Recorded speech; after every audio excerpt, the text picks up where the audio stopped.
એક જ રાતમાં એણે આટલું બધું ખોતરી કાઢ્યું. જુઓ કેટલો ઊંડો ખાડો પડ્યો તો આ બધો જ રસ એનો જે ઉપર ચડ. હલો મિત્રો, ગુડ મોર્નિંગ. હવે અમને સવારમાં એક વખત તો આંટો મારવાની ટેવ જ હોય છે. તો તમને એક કાજુનું ઝાડ છે, અત્યારે સિઝન છે એની, બધા જ આખા કાજુ પર ફૂલ આવ્યા છે. જો આ રીતના ફૂલ આવ્યા છે. હવે ધીરે ધીરે એને કાજુ લાગશે. બધે બહુ જ આખા ઝાડને જબરદસ્ત ફૂલ આવ્યા છે. અમારે ગઈ સાલ પણ આમાંથી 4 કિલો કાજુ નીકળેલા અને અમે ઘરે જ પ્રોસેસિંગ કરીને યુઝ કરીએ છીએ.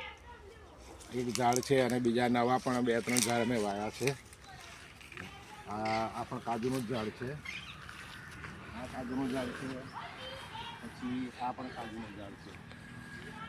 એટલે બીજા 2 નવા ઝાડ વાવ્યા છે. જો અમારે આ પેલા ફણસના ઝાડ છે 2. ફણસ લાગવાની શરૂઆત થઈ છે. જો ઉપરથી લઈને છેક નીચે સુધી લાગ્યા છે. હજુ શરૂઆત છે. જો શરૂઆતમાં આ રીતે એનું આ રીતે થાય છે અને પછી આ રીતે એ જો આ બાજુ અહીંયા લાગ્યા છે. આ રીતે પછી એના ઉપરના પાન નીકળી જાય અને આ થાય છે. પણ એમાં આ તકલીફ છે કે આ કાળા અમુક કાળા થઈને પડી જાય છે. હવે કોઈ મિત્રોને ખબર હોય તો એની દવા કંઈ ખબર હોય તો બતાવજો, કારણ કે ઘણા બધા લાગે છે પણ મોટાભાગના એમાંથી કાળા થઈને પડી જાય છે. અને શું પ્રોબ્લેમ છે જુઓ, બતાવું તમને.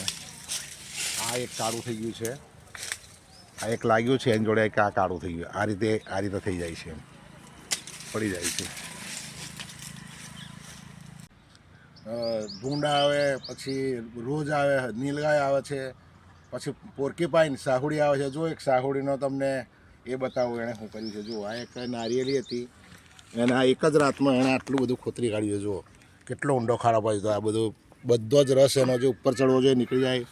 આખી આવ સુકાઈ ગઈ છે. જુઓ આખી સુકાવાની તૈયારીમાં છે.